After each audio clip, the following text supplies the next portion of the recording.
Good evening, morning, or afternoon, or whatever it is, everyone, especially Mariners fans. This is the Rooftop Sports. Here I am, joined by the almighty J Trident Podcast, as it has been about a couple weeks, but that's okay because last week was hashtag Happy Thanksgiving, or was it? No, but whatever it was, he wasn't available. I wasn't available. So it was what it was. But Jay Trident, how have you been? Good, good. It's another off season that's flying by. I think we talked about this last time, but it's absolutely crazy. We're probably about halfway through December now, give or take a few days, which means we've got spring training baseball games in 2 months. I mean, it is, and I'm pretty sure I said this last time I was on, but it is right around the corner. It's just crazy how fast things are going by, and the holidays always make it fly a little faster, even if it's whether you're, enjoying the holidays, or trying to just push through them, they always seem to fly by. Yeah, absolutely. And because of all the whole World Cup, World Baseball Classic, Mariners baseball on the way, I've already been presetting my schedule based on the don't quit your day job. So so I can maximize my opportunities with all these live streamings I'm planning to do. We got some Mariners spring training games, definitely the World Baseball Classic. This YouTube will be the home of hosting, doing live streaming for games of South Korea and possibly even the United States or any team that I would possibly be interested in. But other things to talk about is for anyone that's in Washington, especially in the areas of Carnation, Snohomish, Puyallup, Auburn, North Bend, Snoqualmie, parts of Issaquah, Duval, Carnation, in case I have already said that. If I didn't, I don't know. Or anywhere in Washington where you're near a river. All I can say is prayers to you all.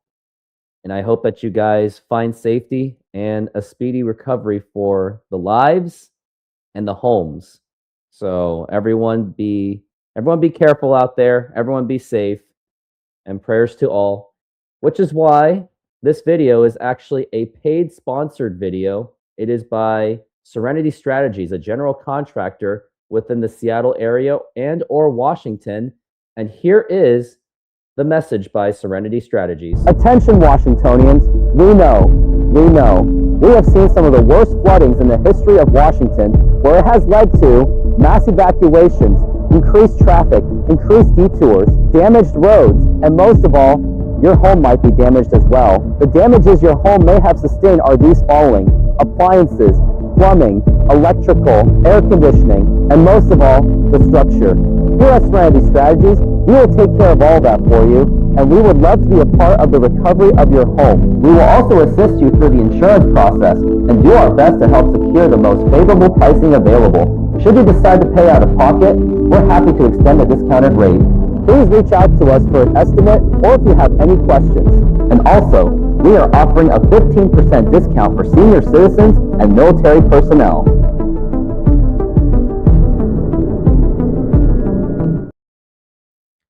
So if you have a house that has suffered damage, make sure to give that phone number a call, 206-293-0979, 206-293-0979, and we'll be happy to assist you and go through the process of the recovery.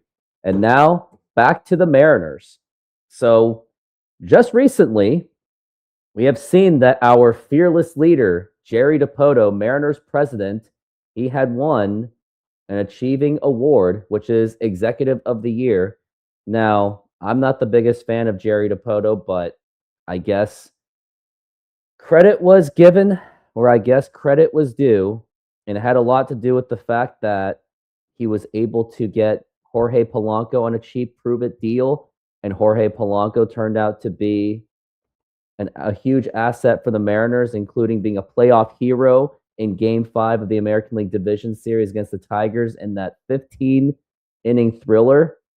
How about the fact that he was able to land trades for Josh Naylor and Eugenio Suarez, who were a huge part of the drive, the late season drive, for the Mariners to not only get to the playoffs, but were also huge components and huge contributors for at least getting the Mariners to within literally one pitch, it felt like, to get to the World Series. So here's my congratulations for Jerry Dipoto.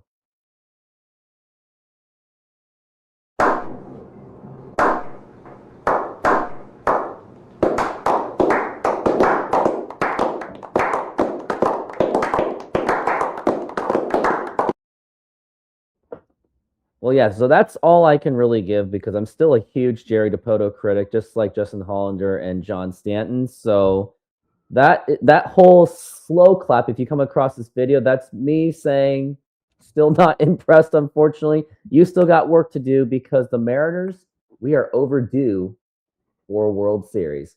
Any thoughts on this, J Trident Podcast, on this nice little award?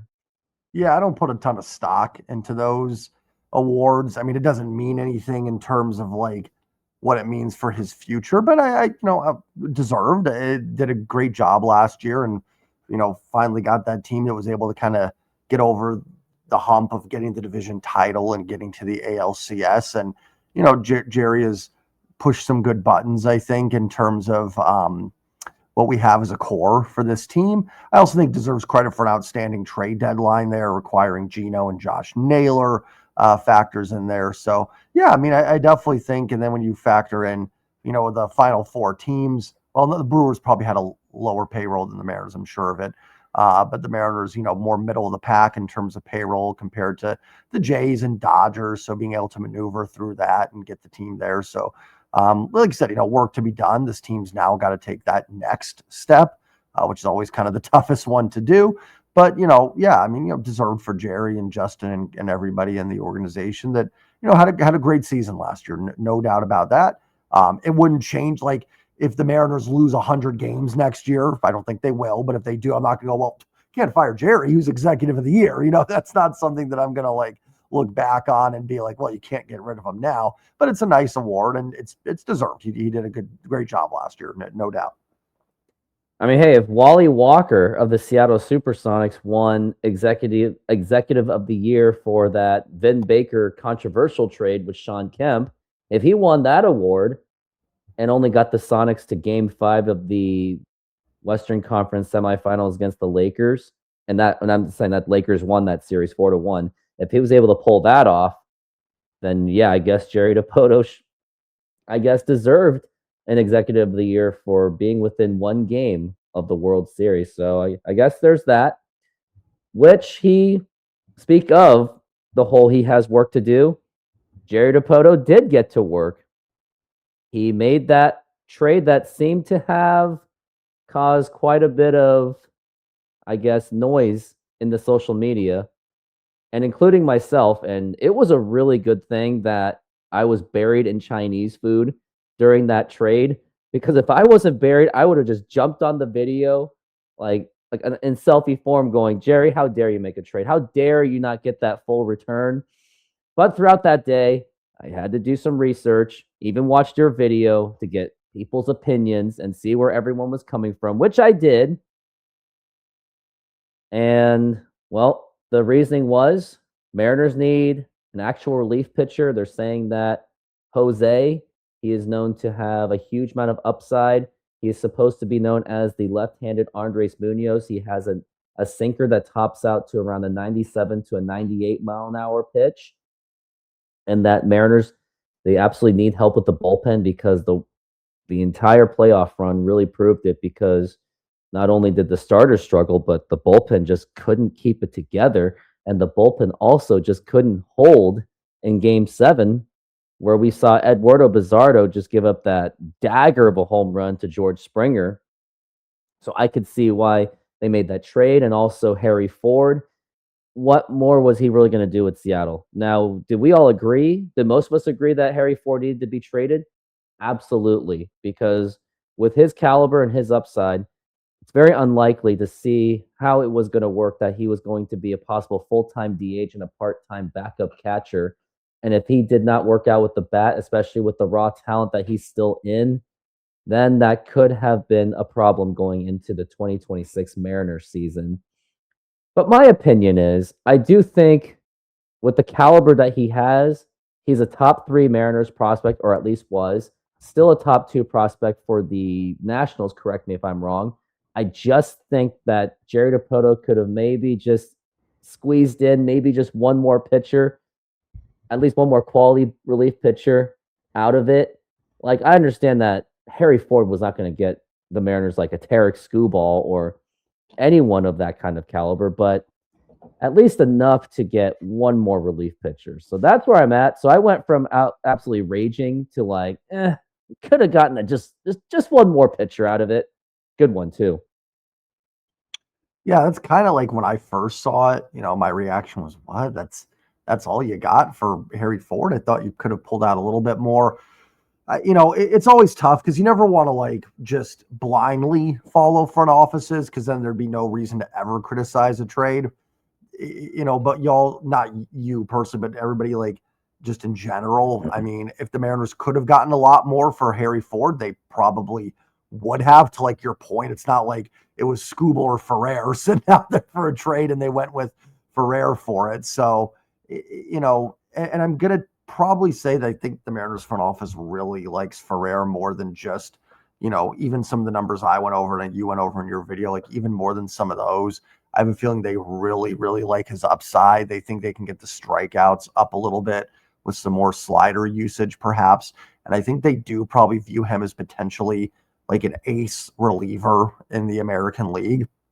And they have him under club control for multiple years. So I do think they probably like him more than, we can look up all the numbers, but obviously front offices and scouting departments have more numbers and insights that we even would, even dream to have access to. So I think it's going to come out that they liked him a lot more than just, oh, this is kind of a solid relief pitcher. I think they absolutely view him as somebody that can be, now, will he? I don't know. But I think they absolutely view him as someone that can be like a left-handed Andres Munoz, someone that is really dominant and can, close out games for them if need be and everything like that. So that's kind of my take on it. I'm still kind of lukewarm on it. I would have liked more initially, and that gut feeling doesn't go away that, I kind of wish they'd gotten more. The Mariners are in a different spot though than we're used to as well. Like they won the division last year. They were close to a World Series. So they're going to probably make more moves that are, I don't want to say short term because, Ferrer could be here 4 years and be a dominant reliever for all 4 or 5 years and be fantastic, but, more to get them over the hump potentially here. And listen, I'm not much of a prospects or blocked person. You can always find a spot for a good hitter. But man, I mean, where is Harry Ford going to play here? Now, we'll talk about the catcher they signed, and maybe you do DH catcher, and he could have gotten 354, 400 at bats. So, you never know. But I mean, if there's a player that is blocked in baseball, it is Harry Ford behind Cal Raleigh.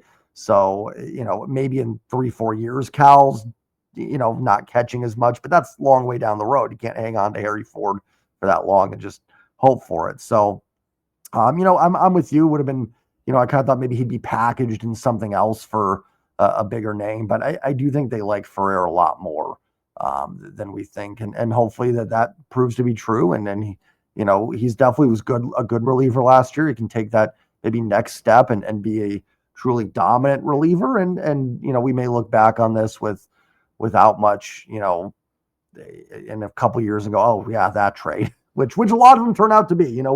We sit and debate trades and everything, obviously rightfully so. And then in 3-4 years, it's like, oh, I can't believe we were up in arms about that, or that we even cared about either player or something like that. Yeah. So like, what I was thinking was like, well, yeah, I was looking at the Nationals roster where their catcher consists of Riley Adams, unless he is a free agent. Trying to see if he is a free agent. He actually is looks like he's just on arbitration. And the other guy is Ruiz. He was actually one of the better catchers, at least was, in the 24 season, but it looks like he took a huge drop off. So with the vacancies that the Nationals had for the catcher position, it seems like That's why I think the Mariners could have gotten just a little bit more out of Harry Ford, because there is a clear need for, I guess, for the Nationals to get, and they have a need in general because they just need that. They need more quality players as they can get as they're going through the rebuild, because CJ Abrams can only do so much for the team. And it makes me go back to the 97. I know this is a kind of an unfair comparison, but remember the Heathcliff Slocum trade and the Jose Cruz Jr. trade, or which I'll call it the Mike Timlin and Paul Spoljaric trades, where Mariners gave up Jason Varitek and Derek Lowe. Mariners gave up Jose Cruz Jr. for Paul Spoljaric and Mike Timlin. Now, I'm starting to understand why the Mariners were forced to give up so much of their prospects. Now, granted, when you look back on it, when I looked at their rankings, they technically were not exactly like a top-heavy prospect, because they were technically behind the likes of Joel Pinheiro, Gil Mesh, and even Ryan Franklin. I think they were behind those kind of guys at the time. I can understand why they asked for those prospects, was because the Mariners needed relief pitching. Their best relief pitching was Norm Charlton and Bobby Ayala. When that's your best relief pitchers and they're like a 4 ERA at best, and as much as a 7, of course Boston was going to leverage that and use it against them, going, well, your bullpen sucks, so you're going to have to give up a lot for Heathcliff Slocum. That's probably how bad the market it was for the Mariners, that because everyone knew their bullpen was so bad, it was easy for a team to go, well, give me Jose Cruz Jr. for these two maybe mid half butt pitchers in the bullpen.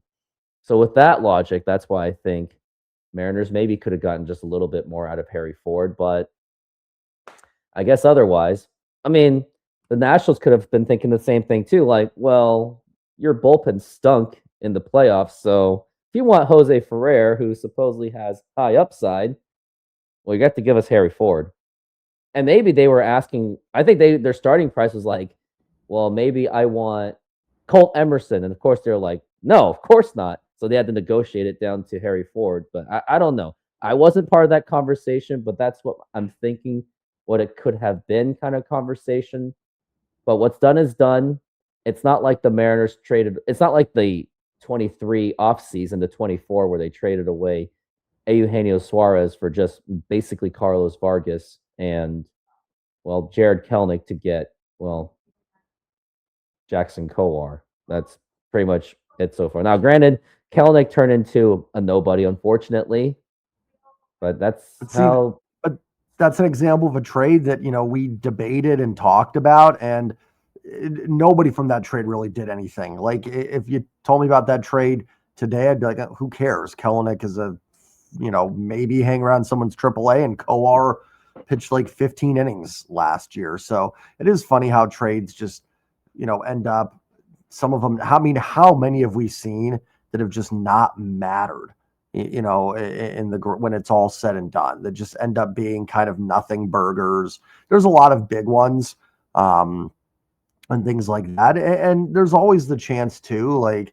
I think for Harry Ford, it's going to be an opportunity here to play every day, which is good. The Mariners have given him that opportunity here by trading him away, and he'll get a chance, in Washington. We'll see, and there's still question marks there. Will he stick at catcher? And if Harry Ford doesn't stick at catcher, his value goes down a lot, right? Like, he's not, I don't think, ever going to be, a hitter to the extent of I don't want to, obviously not Cal Raleigh, but to that, that kind of player. So, if he's not catching and he has to go to the outfield, which we've seen him struggle with, then he's going to lose a ton of value there too. So, and that's the thing too, there's no slam dunk either way, right? And that's, I kind of see people on both sides of it talking that way.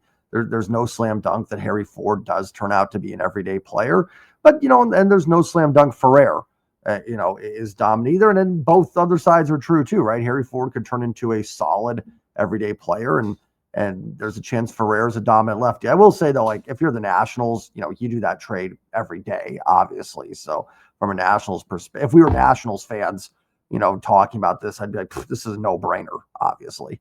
You have to, because they're just in pure rebuilding mode. And I kind of lost my train of thought of what I was going to say, and I totally forgot. This is why you got to write stuff down. Trying to think what it was. I forgot, but if I remember it, then I'll talk about it. Well, this trade did lead to the Mariners possibly getting a new backup catcher. It looks like that they're just not going to get Mitch Garver. It looks like it may not happen. But reports are saying, and this was out by Adam Jude, and let me double check if anything has happened. The most we ever got was Adam Jude saying Mariners are closing in on a deal for veteran backup catcher Andrew Nitzner. If I even said that right. If I did not say it right, put it on the YouTube comments. Put it there. But yeah, the Mariners are closing in for a quick backup veteran catcher. He was formerly of the San Francisco Giants, Texas Rangers, and a long-timer backup catcher for the St. Louis Cardinals. Last season, he played in just 33 games as a backup catcher, 1 home run, 5 RBIs, batted .221, a .299 OBP, .299 slugging, .598 OPS, and a .73 OPS plus. His best OPS plus season was in 2023 when he hit 10 home runs, 31 RBIs. And I'm thinking if we can get those kind of numbers at least, I will take it. Compared to Mitch Garver's 2025, who his numbers in the WAR part is actually worse. He has a negative 0.1, while Andrew Nitzner actually had a 0.3. So technically, Andrew is actually slightly more efficient. Mitch Garver had 9 home runs, 30 RBIs, including that crazy triple in the ALCS against the Blue Jays. He batted .209, .297 OBP, .343 slugging, a .639 OPS, and 86 OPS plus. And I'm thinking maybe they just went with Andrew because maybe Mitch Garver still thought that what his asking price was probably still not going to be worth paying for a backup catcher. I mean, for a move like this, the only thing I'm hoping out of Andrew Nitzner is just don't be like Sebi Savala. Like, just don't be like him. At least, I don't know, be like a John Marzano or a Tom Lampkin, which I don't really know what to expect. But, I mean, he's exactly what you expect, just a backup catcher just to fill in for Cal Raleigh. But I would say keep your expectations below the expectations. This guy. That's just my thoughts on Andrew. I haven't really seen much of him. While you talk about it, I'll look up his baseball savant page. Yeah, I mean, this is kind of probably a little bit of the downside of the Harry Ford trade. And a team that doesn't have a payroll in the top 5 is your backup catcher is probably not somewhere where they're just going to spend a ton of money. They technically spent a ton of money on it last year because they had Garver under contract. My guess is, and I think you kind of touched on this, I think Garver's probably a little bit more expensive than they're willing to spend, which I'll always say fair. Like, I get it, but, it kind of goes down, it keeps going. It's even like, don't need to get into here, but it's like Polanco. Like, there's always a price where you go, no, that's going to be too much for that guy. Listen, do I think backup catcher is going to prevent the Mariners from making a run? No, but like, Sebi Zavala was awful a couple of years ago, like almost unplayable. I think, you're getting a little bit of defensive boost here from backup catcher, and that's a good thing. Like, the pitching staff, wasn't at its best last year, so maybe they're just going pure defense for catcher. That's fine. There's a lot of guys out there, your Austin Hedges of the world, that keep getting jobs because they're really good defensive catchers. They can't hit for what, whereas Garver was, not even catching at all. Really in 24, and was serviceable defensively. And I put serviceable kind of, in quotes, because he wasn't good, but, he could hold his own enough to catch a few games for you. I'd prefer to bring Garver back, but, if Garver's costing you $5-6 million or something, I don't know. And who knows, a team like, I don't know every team's catching situation, but if like Colorado calls him and goes, hey, you can be our starting catcher, we'll give you this. Is it worth it for the Mariners? No. Like, I'd love to see him go get like a Jonah Heim. I think would be a nice signing, but that's probably going to be too expensive for him. Danny Jansen just signed with the Rangers for, I think, 2 years, $14 million. Mariners just aren't going to do that for someone that's not going to play a lot behind Cal Raleigh. So this is, a factor of the Harry Ford trade. It is. It's if you don't like the Harry Ford trade, and again, not talking to you personally, but anybody out there, like this would be probably a feather in your cap for not liking it. That now you've got a bit of a downgrade at backup catcher. We'll see. A couple people have mentioned I'd like to see him bring like Tom Murphy in on a non-roster invitee type thing. I think that would be kind of cool and a nice gesture, and see if he's got anything left in the tank, essentially. I'd like to still see an upgrade there. This could just be for AAA depth, but it sounds like a major league deal. So this is probably your backup catcher for 2025. Who did they end up bringing up when Zavala was cut? What did they end up doing that year? Am I blank? Like, it was literally they went back to just Mitch Garver being backed up. Did they just go with Garver? Because they did not want to risk injury on him. They wanted him to be the full-time DH, and they thought they were going to after his 23 heroics with the Texas Rangers, but it just did not happen. And funny that you brought up like the likes of Jonah Heim, which I think I was thinking of it too throughout the day, but I just think that I still think he has value to be even just a starting catcher. So I don't think he's necessarily looking for a backup job. I think for someone that's 30 years old, I think he is still looking for an actual starting job. Another player that comes in mind maybe is like a Gary Sanchez, if he is still available in the market, which I believe he is. But again, he could still be maybe he's not something that the Mariners are looking for. He's also quite a strikeout happy guy too. But I mean, Mariners strike out too much anyway. But maybe I would have looked at the likes of a Gary Sanchez, and to look at his fielding, which I also want to look at. He is a career 989 fielding percentage, while Andrew Nitzner is a 992. So I think that would also play a factor because when you're at least a 990 or above, you're at least considered half decent. So, and looking at Andrew Nitzner, he has an 11% strikeout rate, and it's actually considered pretty high. He has a pretty high whiff rate, so he does chase quite a bit. So probably going to get like the worst case scenario, probably like a Sebi Zavala type of performance. And fielding, they don't really have much statistics on him at all. So it's really just a cheap guy. And honestly, maybe it could be just a minor league invitee, and like the whole Tom Murphy thing. And I wonder if Blake Hunt, if he's still in the system, maybe they'll just use him. Let's find out. Yeah.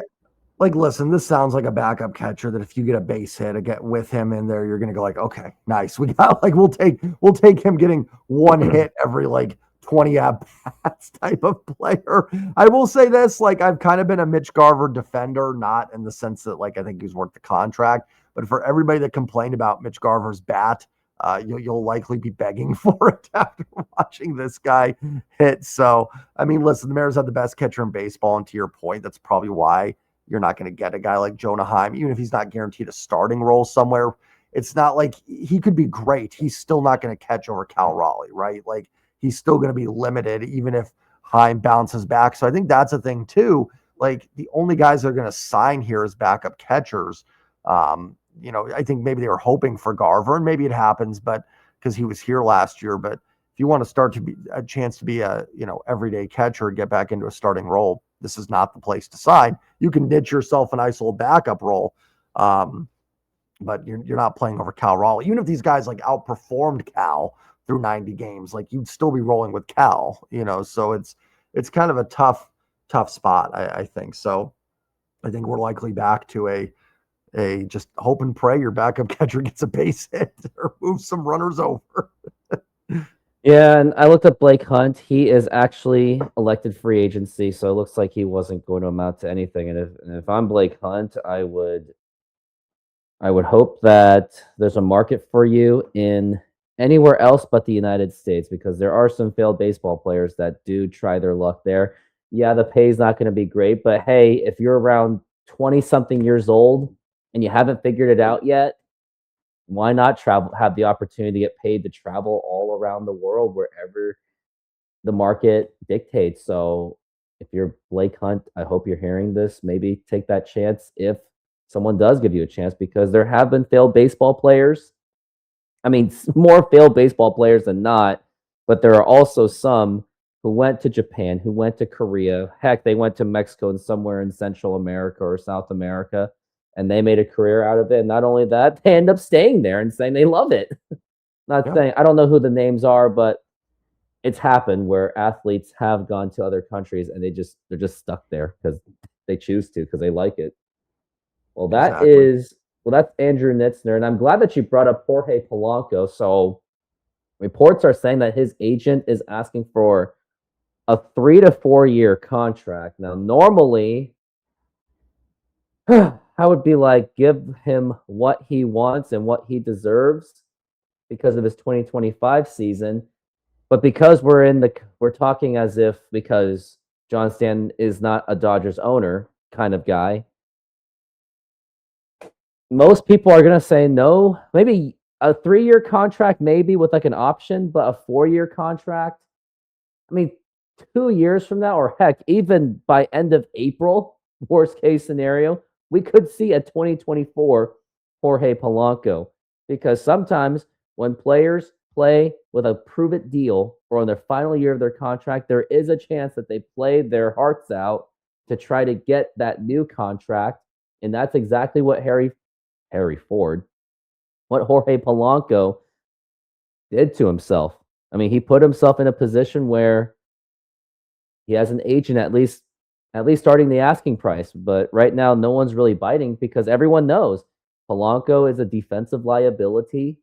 He has injury problems, and his bat can be inconsistent. At least 25 was one of the better seasons we saw out of Jorge Polanco, but we've also seen 24 where it was just unwatchable. And then again, that 2024 offense was extremely unwatchable. I mean, you saw me doing all those shows, and I can see why you commended me doing 60 of them, because there were times I felt my eyes were bleeding. Just like the pitching was fun to watch, but the batting, it was pain. That's what we were watching. But fortunately for 25, great season for Polanco. But I think what's going to happen is teams may not do it, and maybe Harry Ford is forced to negotiate to a 2-year or a 3-year. If it's a 2-year, I won't be opposed to it, but we know what the Mariners are going to be about. They're going to be like, we'll do a 2 to a 3-year, but your final year is going to be a mutual option. And I don't know if Jorge Polanco's agent is interested in that at this time, because most players do delegate their duties to an agent. Just like if you're buying a home, are you doing all the negotiations? Are you doing are you calling for your own inspector? You're not.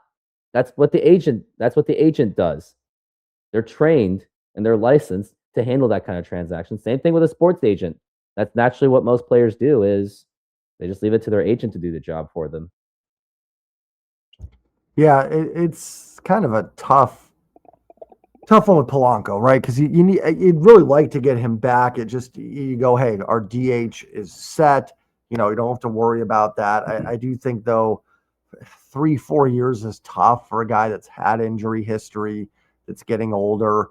And you might get a team that's, you hear rumors the Pirates are willing to do it. They've probably got to spend some money to get over that. Whatever, like the A's signing Severino last year, kind of that whole thing where they had to do that. So they might just say, screw it, Polanco's decent. We'll give him 4 years. Who cares? The Mariners going to be a little bit, probably balk at that a little bit. 2 with a 3rd-year option, I think I'd be fine with. I'd probably be fine with 4 years. I'd say, listen, you got a solid DH. This is a team we think is trying to win a World Series. So, I can handle in 4 years Polanco not being great. If it wins a World Series next year, obviously nothing guarantees that. And, so it's a tough one, right? Because you want to get him, if you don't get him back, you can understand the money being too much, but you need a DH. And, do you trust that to be Dom Canzone for a full season? Dom was really good last year, but I still just in my head, I'm not fully there. If he does what he did last year again next year, I'm on board, but I want to see it again.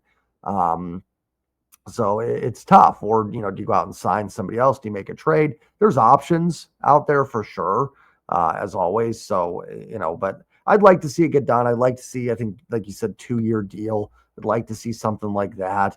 I think that would be perfect. It gets him back in here. We do know Polanco likes to kind of stay put. He's been with 2 teams his whole career. One of the reasons he came back to the Mariners last year is very comfortable in Seattle. So I'm hoping that kind of wins out for him. And he goes, listen, someone offers a little bit more. And we were supposed to hear something, I think, this week. They made it sound like Polanco was close to a decision. My guess is that there are teams offering him a little bit more than the Mariners. But do you take a little bit less to come back? And hopefully he will, like Naylor. I don't know if Naylor took less, but liked it here, comes back and has a go for it. So I'd love to see Jorge Polanco back here.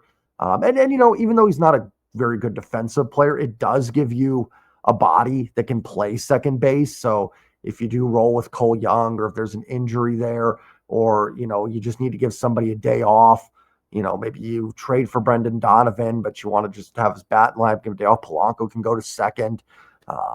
He could play there from 3 weeks, and you're not going to be killed by it or anything like that. So while he's not someone that I would trust, it's not like your defensive wizard. He can play there in a pinch for you. So that does help. Gives you a little versatility there as well. So I hope they get it done. I'd like to see Polanco back. I just don't see it happening, but best case scenario is the market may not be there for Polanco because they know about the fact that 2025 was his contract year, like his prove it deal year. And then he has the injury problems, and it may happen again. And that I think that his agent should understand that he is a DH player really at best right now at the stage of his career. Like, defense is just not there. And last thing we need to see is out of Jorge Polanco is to suffer another injury. And something that also concerned me, and I should have said a little bit earlier about Jerry Dipoto, but he did say in quote, "I would venture to guess either via free agency or trade," and this was said on Tuesday, "that we will add one more bat, hopefully within the next 7 days." I just hope it wasn't Andrew Nitzner. If that's the guy, I will be absolutely devastated. And that also means it would be hilarious because he will say, "Oh yeah, that's our bat. He holds a bat." And literally. But the other reason why that quote terrifies me is it makes me wonder, are they really that content to possibly not renewing Eugenio Suarez's contract, which I know it's a very divided issue. Most Mariner fans are like, no, we can get rid of good vibes only. He struck out too much. But me, I'm like, no, he lifts the team in many different ways without swinging a bat. And it makes me wonder if the Mariners are really going to bank on Ben Williamson to be the opening day starter, Cole Young possibly at second base, or are they going to roll the dice with Colt Emerson? And what do they have? What does J.P. Crawford have left for his contract year? So I think that comment, and I know it could mean anything, right? Because we've seen these executives say, oh yeah, we're going to make all these moves. They don't make the move, or we're going to do absolutely nothing and then they make the move. Like the Robbie Ray deal, I think, came out of nowhere when they made that move, and Adam Frazier for the 2022 Mariners. So I don't know, but my gut feeling tells me that the Mariners are really going to gamble on taking on what possibly up to 3 prospects for the infield position. Cole Young, still raw talent. Colt Emerson, we don't know what we're going to get out of him. Ben Williamson, he did show some display of potential, but I don't know if I don't know what he's really going to show. And it feels like the timing just feels weird because Mariners were just 1 game away from the World Series, and usually contending teams try to keep their team intact. Like they actually convince these players, give them like a 1-year deal or a multi-year deal. Like that 1 year, like here, just prove it for 1 more year, win a World Series, and your market will go up. But baseball players usually don't like to take that risk because too much is just on the line, or just athletes in general just don't like to unless they know they're going to win a championship for sure. So, I mean, I know that they don't want to risk payroll increasing, but either way, they're still taking a risk either way. They're risking a World Series window if they just stay content on banking on 3 prospects rather than just try to re-up the likes of Polanco, Suarez, and add more to it, because it's just a lot to bank on. Like, when you're not taking a risk on one aspect, you're taking the risk on the other. And unless these guys basically pull a 2022 Julio, it's going to be tough to see the Mariners even return to the ALCS and get to the World Series, and let alone even make the playoffs if those prospects and JP Crawford does not work out. And that infield core really does have a lot of question marks. Even outfield has question marks. Like Dom Canzone, like you said, and I didn't even really touch on him. I love his home run swing, but I hate his approach. Like, he has either the most beautiful home run swing I have ever seen, other than, of course, Ken Griffey Jr. And I know that's still a lot to say, but I've also seen him do literally the most ugliest strikeouts that I would ever see. And here is an example of a Dom Canzone really bad swing and a miss. The 0-2 pitch. You gotta love these guys. I mean, he literally just swing.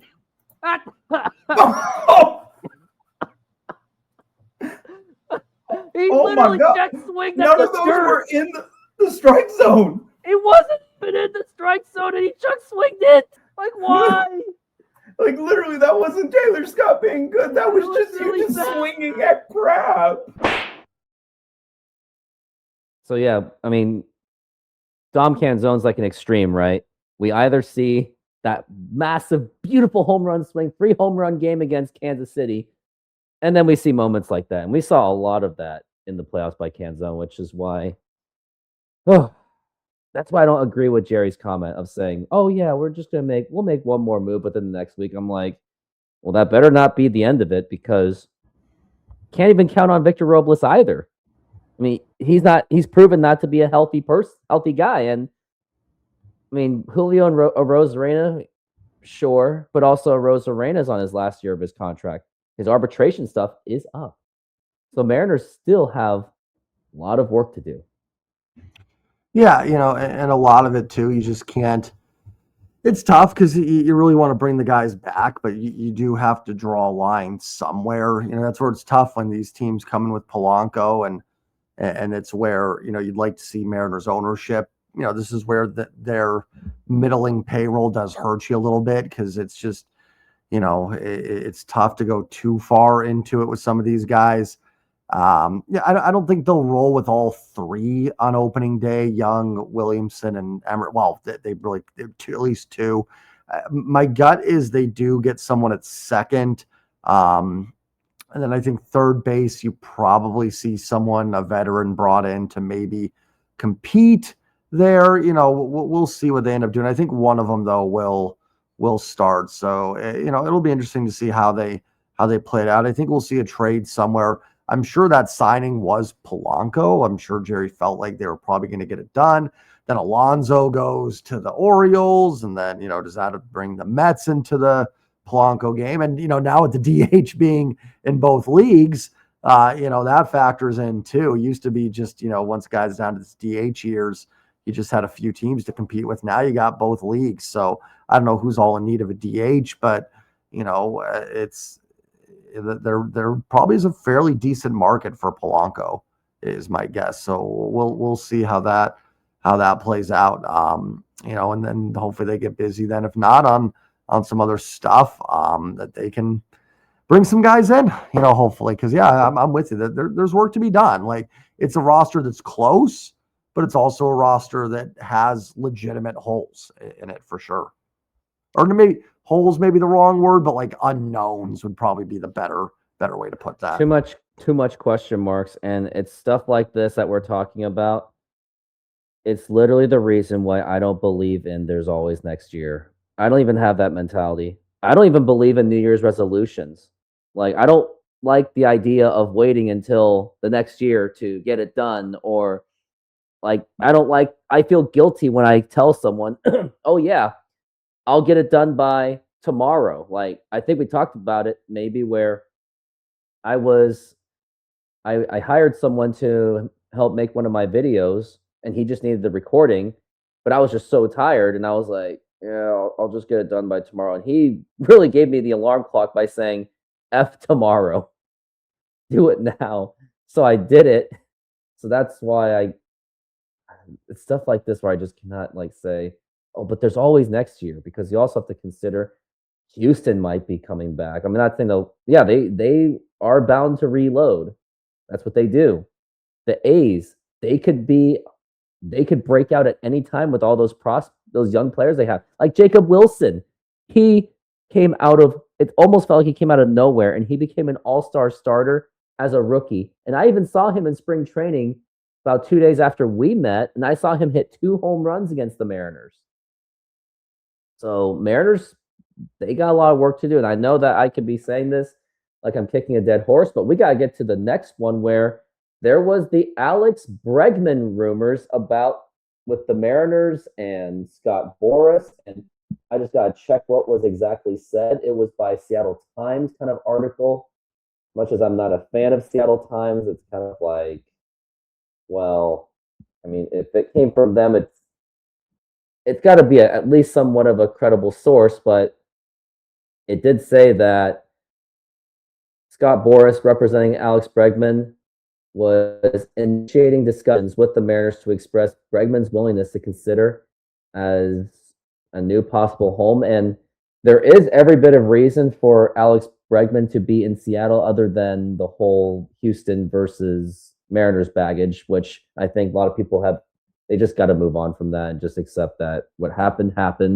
And if the Mariners were to land the Alex Bregman, can help. But it also tells that when Scott Boras is asking the Mariners, it may also mean that the other bigger market teams, as of now, may not be that interested in throwing that kind of money. And this is also a Scott Boras client too, where Scott Boras is known to put the price really high on these kind of players. And now management of teams and teams in general are just recognizing that they don't want to feed into Scott Boras's commission checks. They just don't want to right now, or at least as much as they wanted to back then.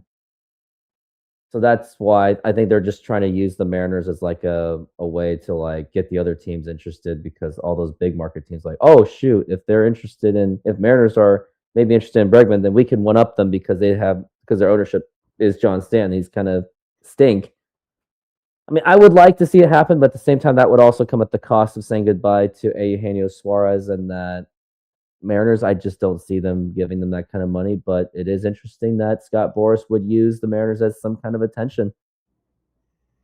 Yeah, I mean, I will say, like, that's kind of how they ended up with Robbie Ray, is that their camp reached out and he wanted to play for the Mariners and they got it done. So, maybe, knowing that Bregman wants to be here, again, in quotes, like makes them go, okay, well, if you want to be here, well, we can maybe work something out. I don't see it, because I think last year with Bregman, they talked about him they didn't like the Astros connection, which I'm kind of with you on that. Like, I certainly can understand people not liking him because of that, but not a deal breaker for me. And I think the Mariners mentioned they don't think he's a great fit for their ballpark, which I would agree with, honestly, but you don't know what you're going to get out of third base, from Ben Williamson either. So you certainly, would probably view Bregman as the better player, certainly in 26 and 27 would be my guess to that. So, I don't know, but I'd be pretty hard pressed to think he wouldn't certainly be a better hitter. I don't know how Bregman rates out defensively. I think he's pretty good defensively, if I'm not mistaken. But yeah, I'm kind of with you, though. I think it's probably more smoke and mirrors just to get some interest out there. Boras knows Seattle's probably kind of in that third base market, so can throw it out there. But it was weird. He didn't, he kind of worded that Bregman was interested in Seattle. So I don't know, kind of odd. Like, I mean, I'm sure he is, right? Like, I'm sure, like, it was a team that was 8 outs away from the World Series and, doesn't have a third baseman, is literally potentially looking for a third baseman. So it would make sense that he'd want to be here. I don't think that's a crazy notion, but I still will maintain I don't see Alex Bregman being a Seattle Mariner. That's something that when it happens, call me, not literal, you know what I mean? Like, we'll talk about that when, we'll give them that one when it happens and break it down. Till then, it's just kind of like, I'm kind of where you are on it. Like, I think it's kind of smoke and mirrors. Bregman is a .259 hitter in T-Mobile Park in his career. He has a 325 OBP, 400 slugging, so he doesn't really do much at T-Mobile Park. But also, you got to account to how recent.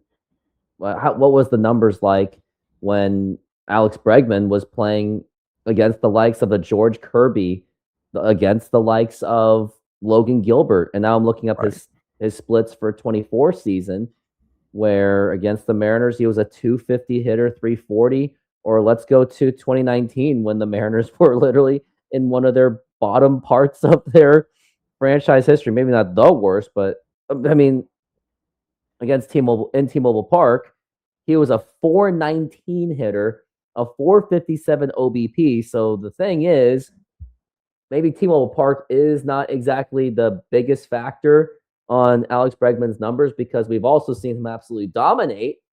Because granted, the 2019 pitching staff for the Mariners was on tank mode. The whole team was literally tanking with the exception of that 13-2 start. So I think even ballpark wise, he's had success in T-Mobile Park, so it doesn't have to be known as the 100% offensive suppression. Now, the question I do have is, if money wasn't an object and he could choose one or the other, would you pick Eugenio Suarez or Alex Bregman? Probably Bregman. I think he's a little bit better in terms of like the contact, whereas Gino is just kind of, you need those home runs from Gino. Bregman's better defensively too. So, Bregman walks more, doesn't strike out hardly at all. So I think from that standpoint, probably get more pop from Gino. But I think you've got enough of that in the lineup that I think all things like taking out money, I'd take Bregman. If it was like a 1-year thing and you just had to pick one, for free, I would take Alex Bregman, I think, to be honest there. The only reason why I would still take Suarez is just because of the whole good vibes only. And looking at their defensive stats, Bregman is actually slightly better defensive player. He's a 968 while Suarez is a 962. But realistically, I think Suarez would be a bit more realistic to get than getting Alex Bregman. I think if the Mariners got Alex Bregman, I think the internet would actually might crash. But granted, we also got to look at the fact that he is going to be 31 years old. But then again, Suarez, 33, whatever the Mariners give him, like let's say if they give him a 5-year, probably going to be a 7-year is what I'm thinking of. You're still going to at least in the World Series window that the Mariners do have, you'll get your years out of Alex Bregman, assuming that he does play up to that level. So that's why, yes, of course you want to go for Alex Bregman, but knowing John Stanton, it's just not going to happen. It may not happen unless there is something that we don't know. So I guess there's still more to see because it's still very early into the winter meetings. Nothing has really happened. So maybe once it gets to like January and players are still not being signed, because usually I think this is the time when quality players are being signed. Like we've already seen Pete Alonso. Well, speak of Pete Alonso, if Baltimore, a 29th overall market, if they are willing to fork money for Pete Alonso, why not the Mariners, who are around a top 10 market? And not only that, they have the market share in Idaho, Alaska, and even parts of Montana. And of course, Oregon. So technically, if you put those populations together, they are easily within the top 10 market in this country. So I thought I'd just throw it in there. Totally forgot to talk about the whole Pete Alonso thing. I think that should have been a part of that show. But hey, if Baltimore can do it, why not Seattle? And they did get Naylor. I mean, I can't get them on too much for first base, to be honest there. So that one I can't really get on. For me personally, I can't really get on them too much for that one. I mean, if you want to argue Alonso's a better hitter, that's probably fair. Naylor's definitely the better defensive player. I mean, no, like this was not me. I didn't care about Pete Alonso. It was just more like, well, the spending. I just cared about the spending. Like I got no, because Naylor is a T-Mobile fit. and I know I don't like talking about T-Mobile Park, but statistically speaking, T-Mobile Park is the better stadium for Naylor than it is for Pete Alonso anyway. Mhm. It was more about the whole, I should have said that earlier, where, man, if Baltimore spending money, then hey, the Mariners should be doing it too. I But, got you. no. I get where you're going. No, but Naylor, no, he was an absolute, you must re-sign him. Now, assuming that he does play up to that level like he did last season, then yeah, of course, Mariners got a great contract out of him. Now we have about a few minutes left, and this is like the bonus topic. But when I was scrolling on Facebook for a few moments, I just happened to see this video on Boomer Esiason. Yeah, Boomer Esiason talking about baseball. A former quarterback for the Cincinnati Bengals and in the NFL happens to be talking about baseball, which, I mean, it's typical. I mean, I'm a multi-sport guy, so I guess some are bound to talk about other things, but the comment that he made just really irked me. And I think I mean, when you're coming from a league that is really passionately known for cap space, and he makes this comment about baseball, I mean, a lot of the comments that I got in my YouTube channel and my Instagram and my TikTok, at least I would say maybe 10% of them were like, Boomer, just stick to baseball. But here are the comments he said about Edwin Diaz being signed with the Dodgers, which we also didn't really talk much about. We actually didn't. But here is what he said in response to that. By the way, this is one of the reasons why there's going to be a lockout, because 3/4 of the league are looking at the Dodgers going, what the hell are you guys doing? You're killing us. We can't keep up. There's just no way. For all those small market owners out there, the Cincinnati Reds, the Pittsburgh Pirates, the Tampa Bay Rays, they might as well just fold up shop because they don't have a chance. Okay, Boomer, I got something for you. Did you know at the start of the 2025 Major League Baseball season, the New York Mets actually had the highest payroll in all of baseball, and they still missed the playoffs? But no, that does not fit the whole cap space narrative because blue team bad. Now, granted, there were commenters on my TikTok, Instagram, and YouTube. They were right about something that I failed to account that the only reason the Dodgers started at number 2 was because Shohei Ohtani and some Dodgers, they are still on their little, more like backloaded contract because most of those players had their contracts deferred. So right now they're on a $2 million, $3 million kind of thing. But the point stands that no Major League Baseball is not stopping anyone from negotiating a deferment deal.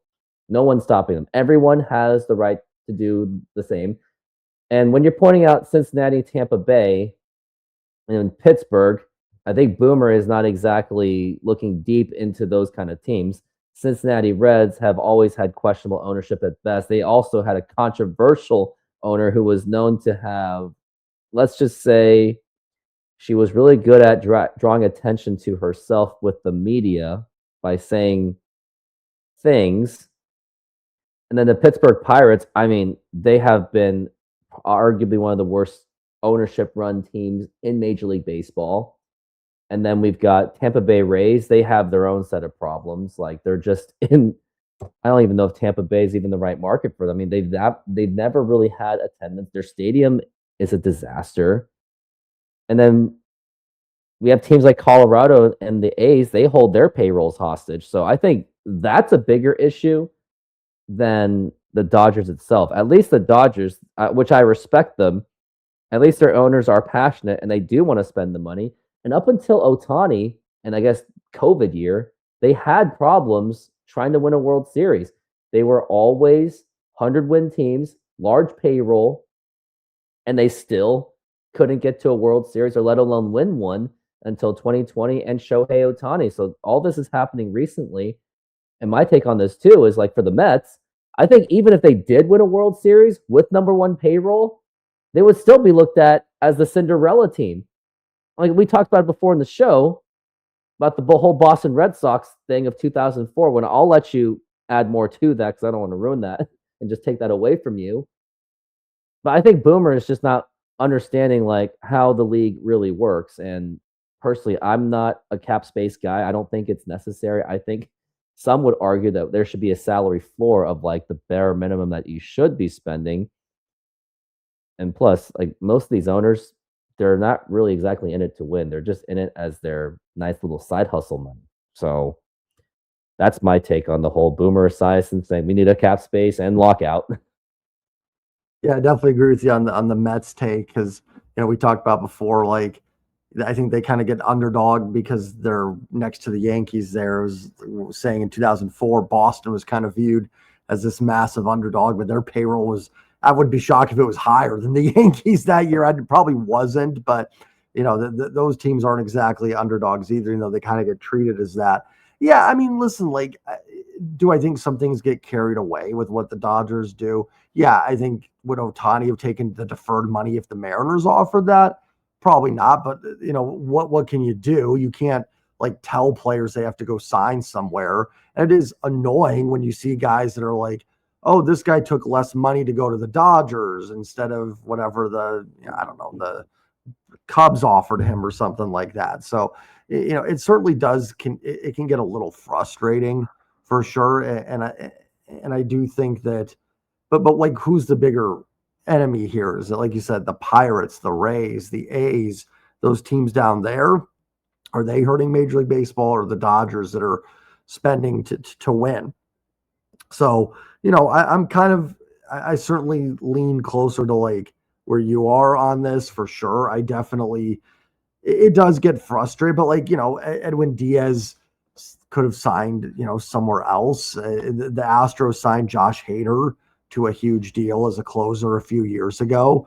So it's, I don't know. Like, I don't think the Dodgers are the team that's hurting baseball. Like, they have a right to spend that, and players have a right to sign there.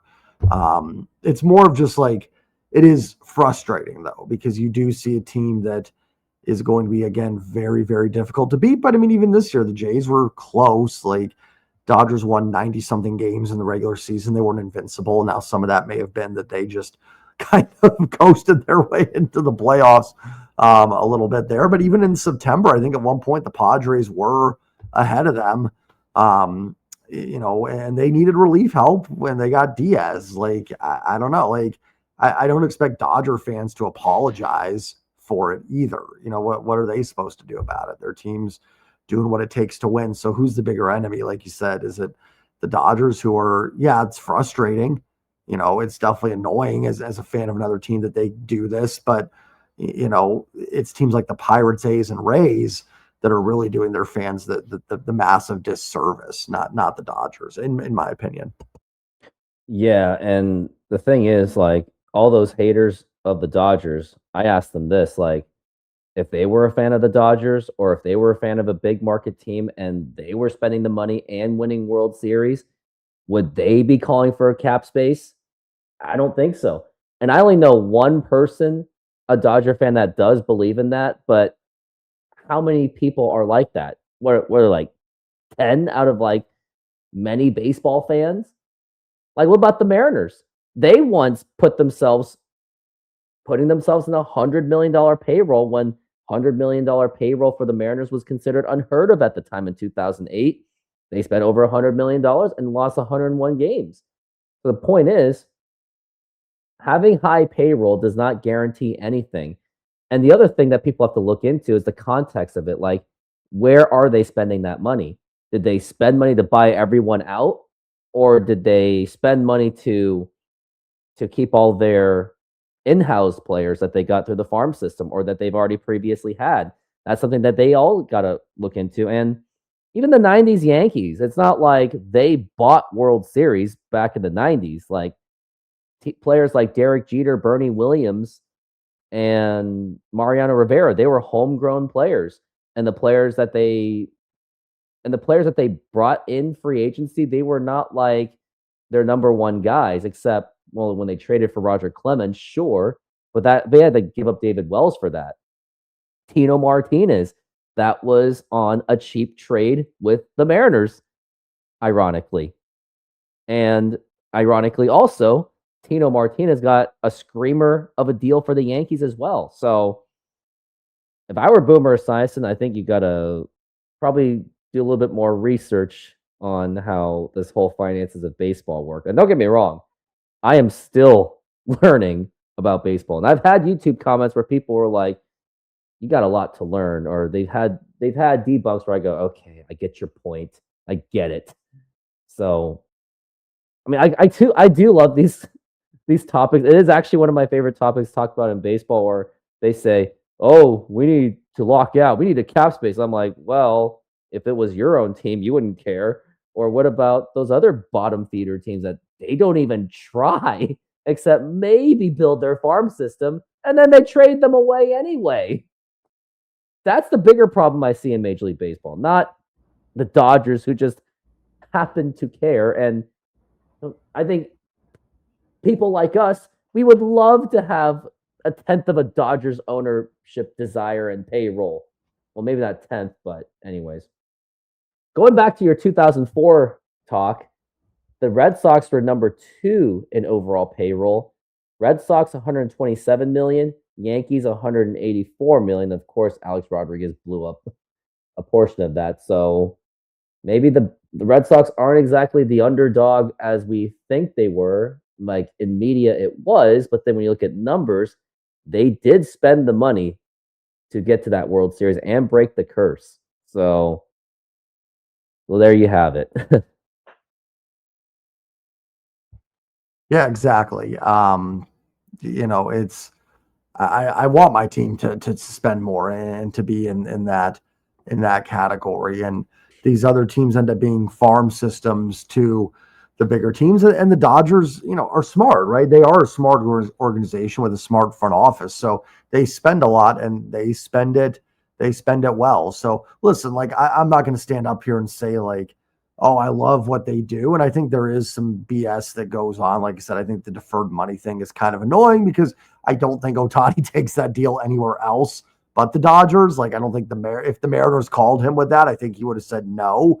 But again, like I said, well, what are you supposed to do? Like, teams are allowed to offer it and players are allowed to sign where they want to. Like, let's say Edwin Diaz signed for a little bit less to go to the Dodgers. What, are you going to force a guy to go somewhere else?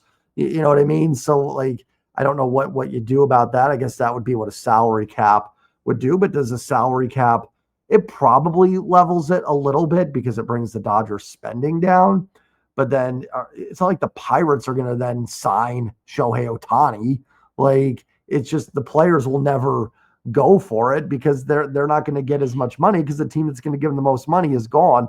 It's just, it's going to lower their salaries. So, I mean, maybe some of those lower teams do get guys because it lowers their salaries. So, I don't know. Maybe it does help a little bit, but, it's like I said, it's the teams at the bottom that I think are the bigger issue. But, I won't stand up here and defend the Dodgers, but I definitely think that they are less of a problem, than those other teams for sure. So I would certainly rather be the Dodgers than be the Pirates. Oh, I'd rather have the ownership. Hats off to Urinating Tree willing to put up with that. As much as he's a Steelers fan, he's also a suffering Pirates fan. So I definitely give him credit for willing to put up with that more than, and we as Mariner fans complain about it, but it could be worse. You could be a Pirates fan. Oh yeah. And your YouTube channel wouldn't be as fun to do either. I mean, I would still do it, but I would feel tortured talking about it. And I would definitely have stretched out to other sports even further. But yeah, I don't like John Stanton, but at least the Mariners are, middle of the pack. At least there's some competency to at least, re-sign a Josh Naylor and do those things. So, in the grand scheme of things, the Mariners aren't really the problem, with Major League Baseball. But yeah, to be a team like the Pirates, you just know you're not going to contend unless you just happen to catch, I want to say lightning in a bottle, but like all your prospects hit, right? Skeens obviously hits, and you get your Julio Rodriguez and your Aaron Judge, and then they all come together and are under club control for 3-4 years. You get that little window to compete and win. But if you can't do that, the Rays kind of become the best case scenario where it's like they're competitive every year, but not really, World Series competitive. So it's tough there. Or the A's, they had the Moneyball era and another good run there in the late, like 2013, 14 time there. And, other than that, though, it's a constant kind of just struggle to then find that next group once the good players are either signed or traded. And then, like I said, you're forced to trade, right? We're going to hear Paul Skeens trade rumors here probably very soon. Like, we're probably not far away from, we've already seen it, like, where's Skeens going to go? And that sucks. Like, because I don't want that to be baseball. I mean, I'd love for the Mariners to be in that and have Paul Skeens, but like, he should be a Pirate. He should stay as a Pirate if he wants to and retire a Pirate, but they're not going to. They're not going to re-sign him. So we're knocking on the door of where's he going to go, or what are these teams going to give for him? And listen, yeah, it's annoying that the Dodgers, Yankees are able to do that, and it's easy to kind of blame those teams, but they're just playing within the rules, right? Like, what are they? Should they not go for it? Should the Dodgers just go, well, this isn't fair, so we're just not going to sign this guy, and stuff like that. So it's, if the teams like the Pirates would pony up and sign a Skeens long term, it might, change the fabric a little bit. But like I said, those ownership groups don't care. They don't. Like, I'm all for John Stanton doesn't care, but at least the Mariners aren't in that Pirates. Poor Pirates are just picking on them, but in that realm. Pirates, Colorado, Chicago at this point, but Chicago's a big market. Don't get me wrong with that. Yeah, so. But still, like, payroll wise, yeah. That's just the business of baseball. That's how it works. And we could go on and on about it, but that will just take too long. So we are just going to sign off. And J Trident Podcast, as usual, thank you for being here. This is definitely our most busy time together, because our schedules are always too messed up for those live streaming shows. So there we go. But thanks for being here, and everyone, thanks for watching. Hit that like button, subscribe, hit the notification, and most importantly, to any Mariners fans that are in the flood zone areas, please stay safe, and prayers out to all of you. And go Mariners.